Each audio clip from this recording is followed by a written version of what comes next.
In today's chilling story, we delve into one of the most mysterious and heartbreaking disappearances in American history: the disappearance of the Sodder children. On Christmas Eve of 1945, a devastating fire engulfed the Sodder family home in West Virginia, claiming the lives of 5 children. But as the investigation progressed, suspicions arose. Were the children really victims of the fire, or did something far more sinister occur that night? Join us as we explore the unsolved case of the Sodder children and the haunting questions that remain unanswered to this day. The Sodder family lived in a modest home in the rural hills of Fayetteville, West Virginia. George and Jenny Sodder, an Italian-American couple, had 10 children. George, a hard-working businessman, ran a trucking company, while Jenny was a homemaker, raising their large family with love and care. The Sodders were well known and well liked in their community, and the children were all described as bright, energetic, and full of life. However, George's Italian heritage seemed to make him the subject of some suspicion during World War II. During this time, there was a rise in anti-Italian sentiment, and some in the community were not pleased with George's outspoken views against fascism. At one point, he had even gotten into a heated argument with a local man, which would later raise eyebrows in the investigation of the fire. But for the most part, the family lived peacefully and were well respected by their neighbors. On Christmas Eve of 1945, the Sodder family was preparing to celebrate the holiday, unaware that their lives would soon be shattered by tragedy. On the evening of December 24th, 1945, the Sodder family gathered for a holiday celebration. After enjoying a festive meal, the children were allowed to stay up late, as it was a special occasion. The house was filled with warmth and joy, and as the night wore on, the kids slowly started to drift off to sleep. The younger children, ages 5 to 14, were sent to bed first, while the older kids stayed up a little longer. At around 10:30 p.m., George and Jenny Sodder decided to retire for the night. They had made sure the house was secure, locked the doors, and checked in on the kids. But just a few hours later, around 1 a.m., the unthinkable happened. Jenny was awoken by the sound of something hitting the roof. She initially thought it was a rolling log or a tree branch blown by the wind, but when she looked outside, she saw smoke coming from the top of the house. Jenny immediately screamed for George, who rushed out to investigate. When they ran outside, they saw flames shooting out from the roof. The fire spread quickly, and soon the entire house was engulfed in flames. George tried to act quickly, attempting to rescue the children, but the flames were too intense, and the heat was unbearable. Desperate, he climbed to the roof and tried to smash the window to reach the children, but it was all in vain. The fire continued to rage, and by the time the fire department arrived, the house had been completely consumed by flames. The fire destroyed the home, and the search for the missing children began. But there was one problem. There were no remains. Despite the severe heat of the fire, no bodies were found in the wreckage, which led to an immediate sense of suspicion. The initial investigation into the fire concluded that the cause was likely electrical. The fire department believed that a faulty wire or overloaded fuse might have started the blaze. However, this explanation didn't satisfy George and Jenny, who were convinced that something didn't add up. For one, they knew that the fire had started near the top of the house, but the children's rooms were located on the second floor. George later stated that he had heard no screams from the children, which he found strange. If they were in the house when it caught fire, why had they not tried to escape? The family's suspicions deepened when they noticed several strange occurrences surrounding the investigation. For example, when the fire department arrived, they found the house fully ablaze, yet there was no sign of the children's bodies anywhere in the ruins. Even though the fire had been intense, other objects in the house, such as a metal cot and some furniture, had been left relatively untouched.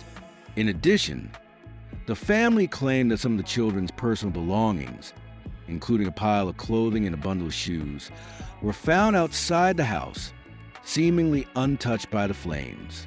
Furthermore, the family's efforts to gain clarity about the cause of the fire were met with resistance. The Fayetteville Fire Department had not conducted a thorough investigation into the cause, and no official report was ever filed.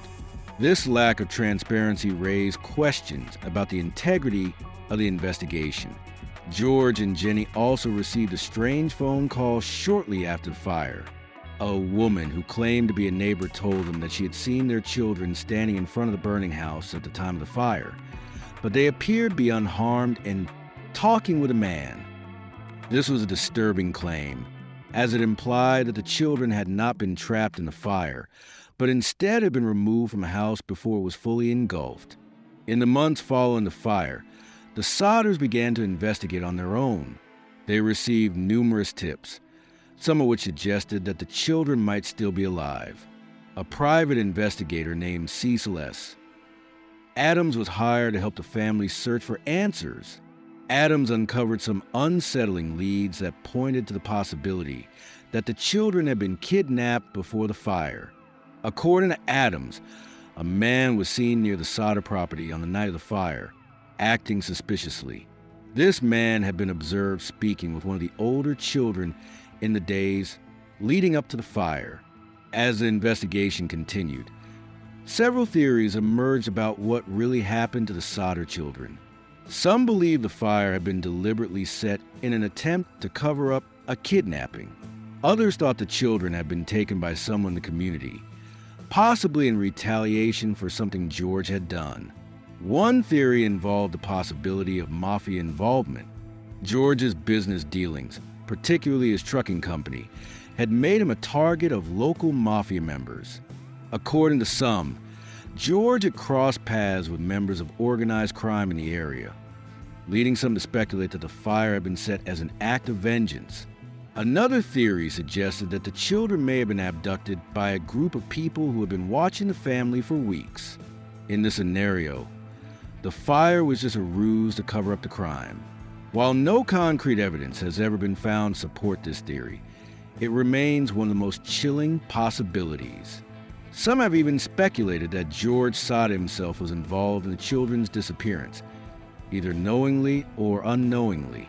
This theory suggests that George may have been forced to participate in the crime, possibly by the mafia or another group. However, no credible evidence has ever emerged to suggest that George or Jenny had any involvement in their children's disappearance.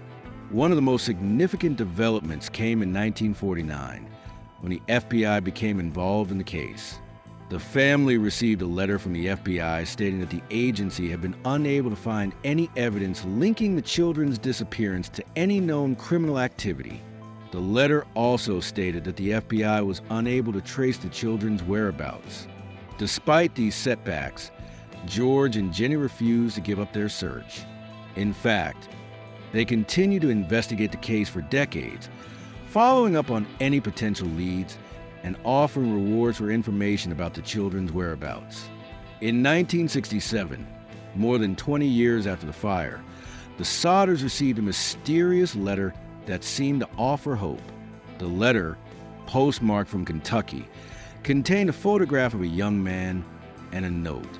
The note simply read, "This is Louis Sodder. I am alive. The children are all right." The letter was signed by a man who claimed to be Louis, the second youngest of the Sodder children, who had been just 9 years old at the time of the fire. The family was stunned by the letter's contents, but they were also skeptical. The photograph was grainy, and the person in the photo bore a resemblance to Louis, but there was no way to know for certain that the letter had come from him. The family had no way of verifying its authenticity, and the case remained unsolved. The disappearance of the Sodder children remains one of the most baffling unsolved mysteries in American history. Despite the passage of more than 75 years, the truth behind the fire and the children's disappearance has never been discovered. Whether they were the victims of a tragic accident, kidnapped, or something more sinister, the case continues to haunt the Sodder family and the community of Fayetteville. The Sodder family's relentless search for answers has captivated the public and inspired numerous investigations. But to this day, no definitive answers have emerged. The fire that consumed the Sodder home remains a tragedy, but the questions about the children's fate linger in the air, unanswered. As time goes on, the mystery of the Sodder children's disappearance remains one of the most chilling and unresolved true crime stories in American history. If you found this story as haunting and perplexing as we did, make sure to hit the like button and subscribe to The Hidden Truth, True Crime Story channel, for more in-depth investigations into the world's most chilling unsolved mysteries. Stay tuned for more true crime stories. And as always, keep searching for the truth.